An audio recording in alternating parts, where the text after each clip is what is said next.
How shall we start this? Do we not start every podcast with like, hi, I'm Helen Tudor and this is the Ideal Client Attraction Podcast, or not? You can have that. Done. Rocking and rolling, let's go. Check, check. Check it out. Check it out now, the Funk Soul Brewer. Welcome back. Welcome back to our lovely listeners. To our lovely listeners. Today we are going to be talking about a subject I really like personally, and it is worthiness, not being enough, and everything that sort of sits around that. Scarcity is how it's sometimes described. Yeah, so it's self-worth. Yes. Because everybody's enough and everybody's perfect, magical, just as they are, right? Absolutely. And we kind of know this on a soul level. Well, why don't we ask ourselves in our practice, you know? Mm-hmm. How can I feel like I deserve this, right? But I think it shows up in so many areas of the entrepreneur journey. Which is why we're covering it. Yeah. Because it's a real stumbling block for a lot of people. And we can dig into this feeling of not being enough. But ultimately, what I'm concerned with is how it plays out. Yeah. And how it plays out, as I see it, is very much in thinking too small, you know, not playing a big game, not being bold and brave and like audacious and doing things that scare you. And, you know, and it's kind of, I see this a lot in other people. I don't actually see it that much in myself, Right. which in fact, I'm just going to own it. Yeah. You know, I don't really have that Did you? feeling. No. I do, it creeps up some now and again, Right. but it's in my heart, mind and soul. It's more like, who am I to do this thing? Who am I to hit this goal? Who am I to bring this to the market? But then I just counter it in my own head with, who am I not to do it? Like, Right. why not me? Yeah. So if I get that thought of like, why me? Why am I the person to do this? Or why do I think I'm good enough to do this? Or why do I think I deserve to be paid this amount? It's like, well, why not me? Yeah. So I guess that's a takeaway, is like, why not you? That's you know? that's a little bit like that old, if not now, then when. Which is something we use a lot in a lot of our LinkedIn stuff. But it shows up, the biggest place I see it in women is in pricing. Yeah. When I get women in a room and we talk about pricing, we talk about income, we talk about money, we talk about numbers, it's this real plain small. And some of that's society, some of it's conditioning, some of it's your childhood, some of it's the media. Right. You know, everyone hates a billionaire, right? You know, some of it's the language that we use, you know. But it's the money thing, isn't it? The rich people are bad type. Yeah, rich cliche. people are bad. Yeah, it's like the Disney cliche, you know, Cruella's the baddie and Cinderella's the goodie, and even though she ends up in a castle and all that. So there's a lot around that, and I'm not a money mindset mentor at all, but this is where I see this in so many people in the pricing. It's kind of like, well, I just want to earn enough, or I just want to charge enough so everyone can afford me. I want everyone to be able to get access to me. I want to help as many people as possible. You know, instead of really owning that value that they bring. And which all those things, by the way, are noble and morally good and valuable. But terrible for business. Yeah. And terrible for your own success. So you get caught in that duality of like, I want all this good stuff, but there's something inside me that feels like I don't deserve it. Yeah. But no, what I was saying was that, like, if you're a service provider, those are good things.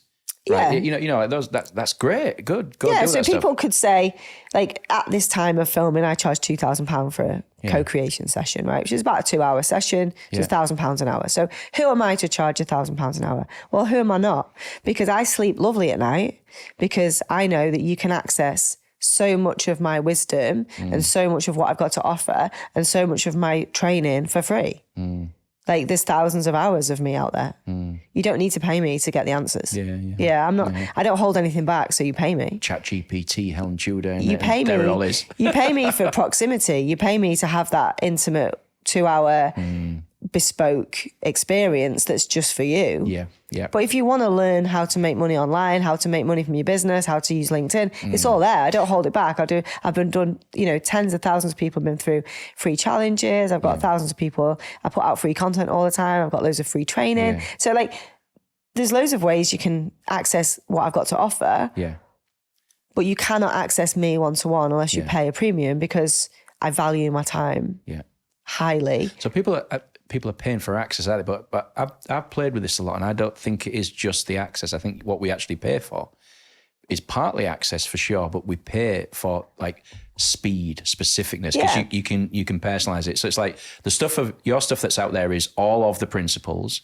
Those principles are not going to change when you talk with them, but it will be personalized to them, which speeds it up. And I think a lot of people don't see the value in that. They don't feel like that's worth more, but it's worth everything. Yeah, which is okay if that's how much you want to invest, right? But if you're like, God, I need this right now, or I want this, then I mean, your DMs, they want to buy. They're ready to buy. So there's very little resistance. So that's evidence of it as well, isn't it? That and I've coached so many people through putting their prices up, and it makes them feel uncomfortable because they feel like they'll be judged, or the people will think they're greedy, or they'll think they're not worth it.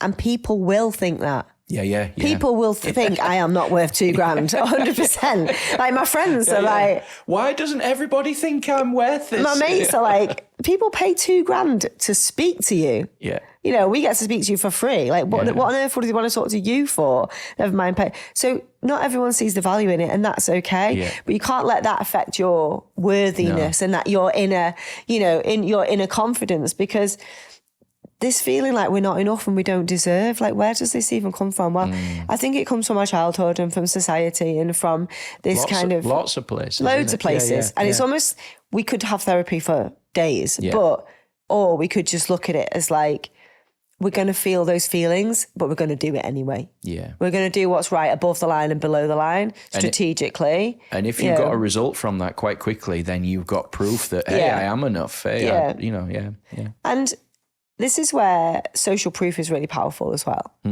So what do you mean? So social proof as in testimonials, recommendations, people that talk about you and what results they've got from your work. To position the value. So this is good for positioning the value, but it's also good for you to understand your own value and what you're worth to other people. It's funny you should say that, because quite a few people I've spoken to in the past said, sometimes I'm not feeling enough. I go back and read those. That's what I was going to say. So sometimes when you do feel like somebody doesn't value you, or you're not sure if you should put your prices up, go and actually look at what people say and the impact you've had on their lives. It's a good feeling. I said multiple times on this podcast, I live for that shit. Like, I live for it. Honestly, positive feedback is my oxygen. When people say, I did some work, or I've listened to something you said, or, read your book, listened to your podcast, whatever it might be, and I've taken this action and got this result, or it's made me feel this kind of way, I've had this light bulb, like, I live for that. And that makes me feel so valuable and so worthy in the world. Yeah. We did it before we just went live, didn't we? I just said, I think you're on something with this. Exactly. Like, you just looked at me dead in the eye and was like, you're a good person, doing good work, and you're nice to be around. And like all this validation, we're not supposed to seek validation. No. But it's great. Yeah. And if you get it, like, soak it up. Yeah, and I meant it. It's not, I'm not bullying. And you accept it. You say thank you, and that's it. You don't say, no, I'm not, I'm this, that, blah, blah. So that's a big thing, isn't it? The stunting, the rejection of the compliment, or the rejection of the nice comment. Like, oh, I love your top. Oh, this whole thing, I've had it for years. It's like rejecting it back because you don't feel worthy. Yeah. This fine line in there of like you're all assholes for not being kind and nice. All right, I'll be kind and nice. You're too kind. Yeah, can't deal with you being nice. Don't be nice to me. Oh God. So I think there's definitely a part of in everybody. That's what I would say. If somebody's clicked on this because they've seen the title and they've thought, I feel like that. Everyone feels like that at some point. Everybody does, yeah. Everyone feels like that at some point. The difference between successful people and unsuccessful people is they don't let that feeling stop them, and they do the things anyway. What we talked about in the previous episode about commitment and showing up, right, and consistency. Like, it's even if you... Someone said to me once, I was being consistent, I was showing up, and then I got really overwhelmed and I stopped. And I said, you can still carry on even if you feel overwhelmed. And she looked at me like it was new information. Yeah. I was like, you can feel bad feelings and still do the thing you've got to do. Just feel whelmed instead. Yeah, just feel whelmed. Just the right amount of whelm. So let me ask you this then. Do you want to unpack a little bit of where worthiness comes from, or are you someone who is more interested in that stuff doesn't matter as much. Let's focus on how we move forward through it. I think I'm definitely the latter because I feel like we can get really into the stuff. It's deep stuff when you it's really deep get under stuff, it, and almost everything comes back to that. You know, almost everything. You've studied it, right? You know. Yeah. I mean, I've even done like theta healing practitioner certificates and stuff like that, where you go down 7 levels, and it always comes down to worthiness, really, and not feeling like you're enough. I had a client the other day. It's my client interviewing someone. Yeah. They talked about worthiness and it come up, you know, this like not-enoughness, worthiness and whatnot of appreciation. Like in a nutshell, without digging a hole for this, they said, whatever we appreciate is enough, but whatever is enough, often you'll find we appreciate. So it's just like this circle. Yeah. So the action, the do, if you will, like which we leave for our lovely listeners at the end, this is what to do, is appreciate shit. Well, of course. You can feel like not enough and still be totally grateful for the abundance that's around you. Yeah, for sure. So in the moving forward, then Helen style, like what's the future striding forward then on how do we overcome this stuff? I think, well, first of all, we learn to live with it and accept it, because radical acceptance is always the way forward, right? You know, radical acceptance means that we accept that this is how we feel and that's okay. And it's almost like not allowing that to inform anything. Right. Like how you feel. It's almost just like, there it is. There's my like, you know, my fear that I'm not enough. My deepest, darkest fear that I'm not enough. And it's like, you know, it's like, there you are. You're like my little pal. My little pal pops up now and again, but I'm not going to listen to that because I'm going to do this thing around, you know, this. A lot of people are really frightened of success as well. Right. So there's the fear of failure, but there's also a fear of success because success is unknown. Right. Because it's something you've not achieved before. So therefore it's scary. Okay. So fear of failure is a common one that we talk about. You know, the fear that we're not enough and we're going to fail. But actually failing is really common and happens all the time. So we're kind of comfortable with it, really. You've got the calluses for that. Yeah. Whereas success is all new. And I definitely experienced that. I didn't have a fear of it, but I definitely found it much more unusual, emotionally like overstimulating than I thought I would, if that makes sense. Do you think that's an identity thing then? So when you're there, so I identify as a broke single mum, and now I'm not a broke single mum. It's like, who am I now then? How does this person operate? Like, and with a Rolex and a nice house and a partner. Yeah, and, it's like I'm this person now. But you've also got to understand that as you evolve, people don't like it. Right. You know, they don't. People are like, we'll try and pull you back down for sure. So are you saying that they preferred the old version of you? Oh, 100%. Yeah. Even your family, people who love you, you know, it's just people don't like change. That's about them. That's about them not liking change. But it's like, it changes your dynamic. Yeah. You know, if you're all broke and now one of you's not broke, changes your dynamic. That's the way it is. I sometimes think that's, what does this say about me? If I'm the one going like, oh, they've changed, they're like successful now, or they've moved the needle forward, so to speak.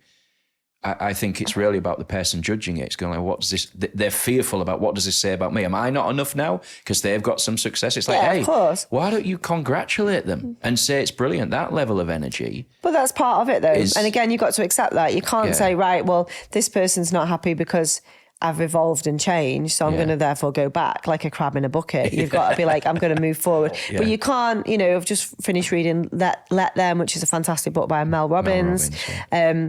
And you got to let them. Yeah. Let them not be happy for you. Let them be upset and angry and say mean things like that. Let them, you know. And the next part of the book in Let Them is let me. So what am I going to do about this? Yeah. You know, so managing this again is radical self-responsibility. Right. So having that self-awareness that I'm going to have these feelings of not enough and vulnerability, and particularly the more you put yourself out there, the more exposed you become, the more vulnerable you feel. You know, every time you put your prices up, you feel vulnerable. Every time you hit another milestone, you feel vulnerable because you're doing new things. You're like a baby amoeba in a new environment. And every time you up level in business, you got to up level everything. Your identity, your energy, your vibration, your activity. And then above the line, you got your team, you've got your your tactics, your strategies and all the rest of it. So it's a lot of change, basically. I think I heard a phrase once. It said, your business will only grow to the extent at which you will, or something like that. Yeah, and I think in my experience, I've had multiple businesses now. The first 6 figures is the hardest because everything feels like a tight snake skin. It's like every time it's like, this is so painful. Yeah. Every growing pain hurts, and it's kind of like, but once you've done it, particularly psychologically, but also strategically, it's easy to do it again. So the next business I started went to 6 figures in 10 months. The next one after that, 6 figures in 6 months. So because you've already been on that path energetically, so it does make a difference. I think I've thought about that a lot, and I've thought, what is it? Why is that? Because when you make some money, because it'd be like me if I said to you, right, you're worth 100 million today. Yeah, you're nice. not. That felt great. but if you were, you'd be like, oh, right. But I think if let's say life costs, oh God, I'd probably get some shit for this, but let's say life costs 30 grand a year. Right, rent, keep the lights on, keep the car going, pay for some food, buy kids some shoes if they wear out, that sort of shit. You're not going to Disneyland. Yeah. You're not going to Paris for a weekend break. You're just getting through. Right. So you're not in debt, but you're getting through. If you make 50 grand, if you're not making 50, if you're making 20 grand and life costs 30 and you make 40 or 50, because you're so close to, and I'll use the reference, because I've been where you said earlier, Helen, who was 20 quid and the food bill was 26 quid. Yeah. Because you're close to that, I think it means more because you're like, oh God, I've got above it. I've just got my head above the water. But then when that turns into a 100 grand a year, a 200 grand a year, that's different. You're further away from I guess it's the danger zone, if that makes sense. Yeah. But then what you were saying earlier about the fear of success, what I'm hearing is it the identity crisis, maybe, if that's the right who word? will I be? Yeah. How do I be a £200 or dollar a year person? How do I be a 2 million, in these upper echelons, as it were? Who do I be then? It's like, what's the answer to that? How would you speak to that? What I would say to that is I would practice trying that on. So in your practice, in your daily practice, have some time where you future vision where you are making 100 grand a month. Or 100 grand a day or 100 grand an hour, I don't know, and try it on and think, who will I be? How will that feel? How will that trigger my feelings of worthiness and, and safety and all the rest of it? So and some stuff could come up, right? Some stuff could come up, yeah. Because Denise Duffield-Thomas, who's a money mentor of mine, she talks a lot about negative consequences. So almost everything you do has a positive and a negative, which we talked about. So it's almost like, what's the worst thing that happens if you start making 100 grand a month or 100 grand a year or 100 grand a day? And that'll really start to illuminate some of these feelings and some of the stuff that might come up and you'd be a different identity of person. And what does that mean? And how does that look and feel when you try that on? So I think one way to do it is just to practice being in different states of future. Because when you said to me then, you're worth 100 million, that was good. Oh, yeah, I was like, nice one. Great. Click. But then my next thought was, but then the game's over, isn't it? So what would I do? I'd just be investing all day. But then I was like, this is all the same time as I'm talking. It's like, but then I could do my chain of burrito bars around the world and country. Let me tell you, let me just fucking pause it here a second here, right? The warehouse would be open, the drums would be in it. It would have an internal burrito bar. Staffed by children coming out of care. Because my dream is to have every drum set you could imagine and people can come and trial them and then buy them. That's exactly. So you could realise a lot of dreams with 100 million. Yeah. And help people. And I mean, God Christ. You start unpacking that, you're like, there's a lot to do. Yeah. 100 million, like you got a lot of opportunities. Like and I think, who am I to be worth 100 million? Well, who am I not? Yeah. Why not me? Yeah. And one of the things that I do in terms of like... Or 100 grand. Yeah, or 10 grand. Exactly. Like one of the things that I like to do is read autobiographies of very successful people. Lynn loves to do this. Because the reason why I love it is because it shows me that anybody can do it. Yeah. And everyone's been through some shit. There's a real normalness in there, in it all. And also very successful sports people as well, because I feel like I like to read that. Have you met mindset. Many like properly, truly famous people? No, not famous. Wealthy, not famous. My best mate, Rob, he's fucking always you, Mark. Like, if ever there's a famous person there, for some reason my path will cross with him. Right. If we, just pure random. I mean, you know what I mean? But bring it back home to the point. But I think we see that a lot with famous people, is that feeling of worthiness and feeling of like, who am I to be this person? Yeah. Just watched the Robbie Williams film where he's an ape, and it was a chimp or whatever one it was. I've seen the trailer. It looks really interesting. Good. Yeah, it was really, really good. I've seen Robbie live. He's great. Yeah, so I think no matter what you do, whether you have a really successful business or you don't, you're just a regular Joe who just doesn't grow the business or goes back to get a job, you're probably still going to have the same feelings. So you might as well be a successful person with those feelings than not.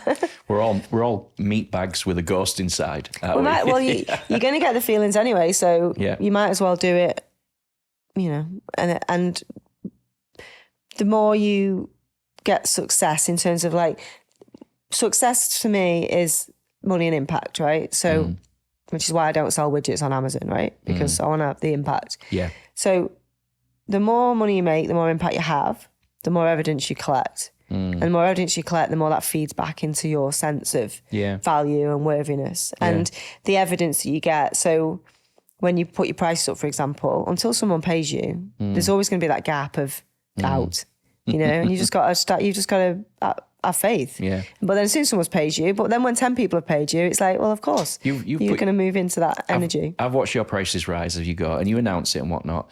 Does the gap get smaller? What, the time gap? Yep. Yeah. Yeah. I'd say so, yeah. Would you say that is a direct correlation because you do the work on yourself? That because your certainty is more I only put the prices up when I'm certain. More robust. Your confidence is there. I've got the evidence and the confidence, and I'm certain of the value, and I'm certain of the impact, and I'm certain of the outcome. That's when I put the price up. So it does get quicker. Yeah, I don't just start putting notes on the end of my pricing and see what happens. It's less big of a change. It's a strategic, measured move. Sometimes you need to hear it from a certain person, and it can have a different effect. Sometimes that might not be you. Yourself, you know what I mean? It might be someone like you to facilitate and say, hey, you got this. You are worthy. You can do this. That's happened for me. Yeah, and I mean, at the start, someone who's listening to this who's like, this is way over my head because I've not even started my business yet. Yeah. The way that I get started and the way I teach people to get started is to do the 3 for free method. So do the thing that you're going to charge for free for 3 people in return for social proof. Got you. And what that does is it allows you to get clients and show them what you can do. Evidence, yeah. It allows you to get evidence, allows you to get to talk to your clients, ideal clients, see what they actually need, gives you experience and some more confidence, and it gives you a leverage to then go and sell them. Yeah. So it's a really strong... It's very jump off. Abraham. Do everything you can with everything you got. Yeah, and deliver in those 3 sessions like you are getting paid full price. Yeah, because one of the things you've got is time and energy and expertise, so you can give that, right? Yeah. And I think I don't never talk about working for free. We'll talk about boundaries in the next episode. Yeah. But I think the 3 for free methodology is a really good jump off point for people if you're doing something new, something you've not done before, something you're not sure about, something you're not sure about the value in the marketplace. I think it's a really good place to start. That's one of your, just for now. Not forever. Yeah, we're just going to do 3 for free and then we're going to do the next step. Anything to add on the worthiness from your perspective, experience, any stories that you think might help or any last nuggets of wisdom? I just think, like every other episode really, it's just like, relax. Everyone feels this way sometimes. It's fine. Like, it's normal. You're not like some special person who has these extreme feelings of worthlessness. We've all had it. You show me, this is what I said about the autobiographies, show me anyone who hasn't had that feeling of self-doubt and who am I and, is this valuable and, it's normal. Yeah. And I think if you accept it and integrate it into who you are as a multifaceted person, then I think that's definitely the first step to not letting it hold you back. Yeah, get around people that have been there and experienced that, and then that can help you grow through it, can't it? Yeah. Yeah, which you probably get from the autobiographies, right? Yeah, exactly, yeah. Cool, okay. Well, I think that's a wrap. Look at that, like 28 minutes. We did a 30-minute one, My timer says, I must be getting tired. I'm ready for lunch or something. Yeah, great. Okay, guys, lovely listeners, we're done. Thanks.